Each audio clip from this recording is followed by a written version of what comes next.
Boa tarde. Queria agradecer muito pelo convite para participar dessa mesa. Fiquei muito feliz. Queria cumprimentar o Okamoto, presidenta Gleisi, especialmente aqui quem está participando também da mesa, contribuindo com esse debate, e deixar um abraço em todo mundo que está aqui. Que coisa boa a gente se encontrar pessoalmente para poder trocar ideias, se articular, enfim. Eu queria trazer algumas reflexões. Misiara me apresentou, sou deputada federal, fui candidata a prefeita em Natal nesse ano, e acho que sou a única que não é jornalista aqui na mesa, né? Mas apesar de ser advogada, como área de... Oi? Não, a publicitária não.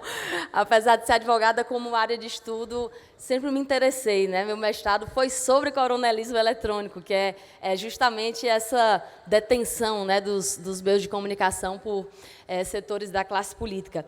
E nas provocações que a gente recebeu para pensar sobre a nossa fala aqui na mesa, uma delas se tratava de como é que a gente pode enfrentar hoje o predomínio da direita, da extrema-direita, principalmente nas redes, e como é que nós podemos discutir a regulação que está posta, a regulação que ainda não existe, e inclusive no período eleitoral.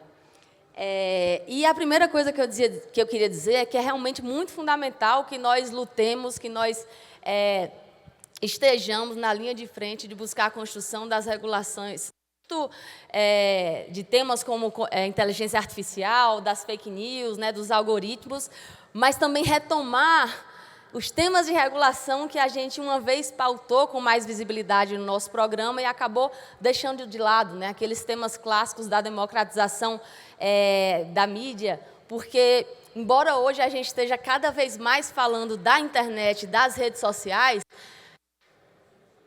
os meios tradicionais de comunicação seguem importando muito, né? A televisão, o rádio, seguem sendo veículos que chegam em muitas casas. E eu até mencionaria a nossa própria experiência de campanha, que foi ver que, por exemplo, as senhoras e os senhores me conheceram não pelo WhatsApp, não pelo Instagram, não pelo Facebook, mas pelo horário eleitoral, né? Pelo programa eleitoral.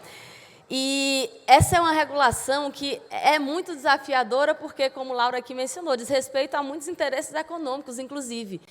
E eu não acredito que ela virá logo, a não ser que a gente traga esse tema como pauta de mobilização. E também, como a gente sabe, a gente não pode esperar, né? Até porque os problemas que a gente enfrenta hoje, eles não se resolvem só com regulação. A regulação pode deixar mais fácil. Mas a verdade é que é uma questão muito mais política do que jurídica. E a verdade é que, se fosse só uma questão de lei, de legalidade, os instrumentos que estão postos hoje até já servem para alguma coisa, para a gente fazer algum nível desse combate jurídico. Mas a verdade é que é um tema que passa muito mais pela política, né, do que pela regulação. E quando a gente fala desse predomínio da direita nos meios de comunicação, eu queria que a gente analisasse rapidinho 3 pontos. O que isso tem a ver com poder econômico, outro, o que isso tem a ver com aceitar cometer crimes, e outro, o que isso tem a ver com a gente, né? O que a gente pode fazer diferente no nosso comunicar, como é que a gente pode ter uma postura diante desse quadro. E por que eu queria começar falando do poder econômico? Porque tem coisas que a gente está lidando hoje que certamente tem outra dimensão agora, por causa das tecnologias que permitem uma massificação de conteúdo muito mais intensa, mas a verdade é que em 1989, o nosso companheiro Lula lidou com fake news sem esse nome. O nosso companheiro Lula teve na TV Globo mentiras sendo veiculadas, teve panfletos apócrifos sendo distribuídos em porta de escola e de tantos outros espaços. A nossa companheira Fátima aqui, nossa governadora do Rio Grande do Norte, a quem eu quero deixar um abraço forte, quando foi candidata nos anos 90, passou por tanto disso, e sempre a classe dominante vai ocupar o poder da comunicação através do poder econômico como uma das formas de reafirmar o seu poder, como uma das formas de disputar a hegemonia, inclusive cultural. Então, o que a gente tem hoje para enfrentar se antes a gente falava dos oligopólios, né, dos canais de TV, das famílias que dominavam, né, das empresas, e sem que esse quadro tenha mudado, nós temos um adicionado, que são as redes sociais que, embora tenham, sim, uma trincheira democratizadora que faz com que, querendo ou não, todo mundo aqui possa falar com um núcleo de pessoas, né, com que a gente também produza conteúdo e não só receba, essa trincheira democratizadora não significa que também essas redes sociais, aplicativos de mensagem, não estejam dominados essencialmente pelo poder econômico. É por isso que a gente tem, por exemplo, o canal Brasil Paralelo como um dos maiores anunciadores do Google e do YouTube, gastando milhões para que as pessoas recebam anúncios. Todo mundo pode produzir um vídeo e colocar no YouTube, mas se você tem o poder econômico incidindo nessa forma de comunicar, você tem uma amplificação, um poder de massificação muito maior.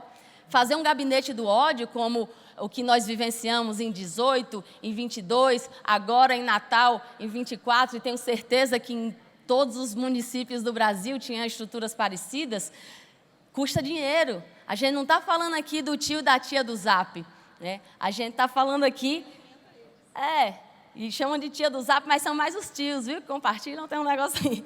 A gente está falando aqui de estruturas que funcionam de forma que eu sei dizer para vocês a que horas, mais ou menos, eles deram o start na campanha de ataque que a candidatura oposta lá em Natal começou contra mim no primeiro dia de campanha do segundo turno.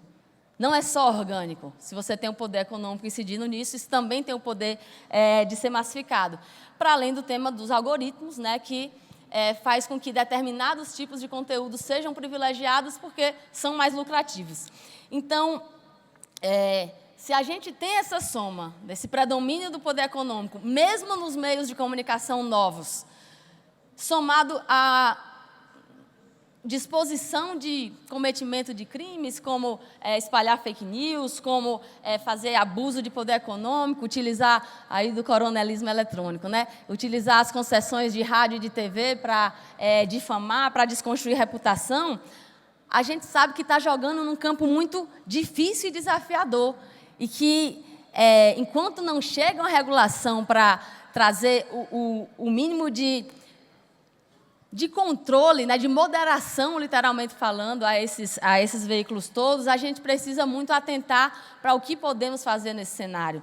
E aí, eu, na verdade, teria tanta coisa, todo mundo aqui, nós quatro, a gente teria tanta coisa para dizer sobre cada aspecto que a gente está falando aqui, sobre como foi que a gente usou o WhatsApp na campanha, como é que a gente pensou em trabalhar as potencialidades e os pontos fracos da candidatura, como é que a moda tem a ver com comunicação, tanta coisa. Mas, dado esse breve tempo que a gente tem para trazer essas reflexões iniciais, eu queria aqui tratar, nesses minutos finais, de 4 pontos para a gente refletir, né? Um é que a comunicação em si, ela também, isso eu queria aqui dizer que foi algo que a gente experimentou nessa campanha eleitoral e que achou que foi algo importante de ter sido feito. A comunicação em si, ela também pode ser pauta da política. O que é que eu quero dizer com isso? Se a gente está num cenário de oligopólios, se a gente está num cenário... Vamos aqui para a política local, em que todo mundo sabe qual é o político que manda na rádio tal e no canal de TV tal, e quem é que é dono lá no Rio Grande do Norte, por exemplo. A gente tem o jornal mais antigo, impresso, de propriedade do suplente do senador Rogério Marinho. Se a gente sabe dessas vinculações, como a gente não ter isso também como pauta para, através dessa denúncia de transformar isso em pauta, fazer com que o olhar das pessoas ao receber informação desses veículos seja, pelo menos, de relativizar, de entender que tem um outro ponto, um outro lado. Eu não estou dizendo que isso vai anular o efeito desses grandes poderes nos processos eleitorais, nos processos políticos, mas se a gente não fizer isso, a gente fica com a chance muito pequena de disputar os sentidos de projeto que a gente está debatendo, por exemplo, em períodos eleitorais, mas não só. E isso tem a ver com a justiça, tem a ver com regulação, tem a ver com o jurídico. Nós temos ações tramitando sobre os abusos que foram cometidos nessas últimas eleições, mas fundamentalmente sobre uma denúncia política. Da mesma forma, sobre os gabinetes do ódio, é importante a gente também sempre conectar de que forma a gente, na comunicação, faz frente a isso. Eita, danado, tempo esgotado. E aqui eu digo a vocês, a gente sempre tentou juntar, como Laura estava dizendo, as redes e o mundo real não dá para dividir. Então, quanto mais a gente tiver um intrínseco ao outro, na campanha a gente fazia as caminhadas, e lá no final das caminhadas estava a equipe do WhatsApp, que passava pedindo, você quer participar aqui da lista? E assim a gente foi montando, dentro da Lei Geral de Proteção de Dados, uma forma de não anular o impacto, né, desses gabinetes do ódio, mas uma forma de disputar isso também. E também fazendo a denúncia política. O tanto que a gente recebeu de fake news, de ameaça, a gente denunciou também. Não como uma forma de se colocar no lugar de vítima, mas como uma forma de denunciar a não imparcialidade, a não neutralidade desses veículos e de, ao mesmo tempo, se colocar como contra-hegemônico. Porque deter esses poderes para defender o status quo, para defender a situação atual que é posta em cada município, ou mesmo no país, e a gente se colocar para enfrentar isso, é muito importante também para nos colocar como outro polo. Em segundo, eu vou agora realmente reduzir para a gente finalizar aqui o tempo, o sentir, né? Realmente, comunicação política é sobre despertar algo. Se a gente não fizer as pessoas sentirem algo, por que elas vão sair de casa, né, para votar na gente ou para participar da campanha? Então, a gente trabalhou muito lá com o conceito de esperança. A direita trabalha muito bem com sentimentos, normalmente relacionados ao medo. E qual é o nosso outro caminho para disputar isso? Na minha opinião, é disputar o sentido da esperança, e não no sentido fofinho, idealista, não é isso. Às vezes, quando a gente fala de esperança, cai muito esse estigma, né? Mas sim no sentido de tem outro modelo de sociedade possível e vem com a gente que a gente pode construí-lo. Em terceiro é o tema do conteúdo, aqui o penúltimo. Aí é um problema que eu estou fazendo realmente, nem tudo é problema de comunicação. Né? Tem coisas que, às vezes, a gente, para não enfrentar alguns debates, diz que a comunicação foi mal feita, mas que, na verdade, talvez trate realmente de um tema que seja muito difícil e que não esteja sendo acolhido. E, por isso, na nossa campanha, a gente, assim, o marketing não tomava decisões que fossem políticas. Era muito importante que isso estivesse conectado, porque, no fim das contas, a comunicação é fundamental, mas se não tem um conteúdo por trás que seja o que conecta a gente com o nosso público-alvo, é muito difícil. E, por fim, aí com esse ponto eu finalizo pedindo muitas desculpas, Misiaras, por esses 3, 4 minutos de extensão. Mobilização. O tal do velho trabalho de base. Por que eu estou falando isso? Se a gente está aqui concluindo todos, que a gente luta contra algo que é muito poderoso, são oligopólios, são redes sociais que a gente deve usar, mas que, no fim das contas, a gente não pode depender, porque muda o algoritmo, acabou o alcance das nossas postagens. E aí? O que vai sobrar se a gente se amarra somente a esses formatos? Então, a gente não tem como depender dessas formas de mídia que, no fim das contas, não estão sob nosso controle e que, para fazer com que eles deixem de ser úteis para a gente, basta uma mudança, uma decisão de uma empresa, de uma mega empresa. E é por isso que eu queria terminar com esse sentido de fala, porque a direita também entende isso. Ela predomina nas redes, ela está nos veículos de comunicação, mas aquela atuação diária, aquele senso de comunidade, quem está presente hoje está entendendo que isso é fundamental. As igrejas estão presentes. Eu não falo só de política, as organizações criminosas ficam presentes.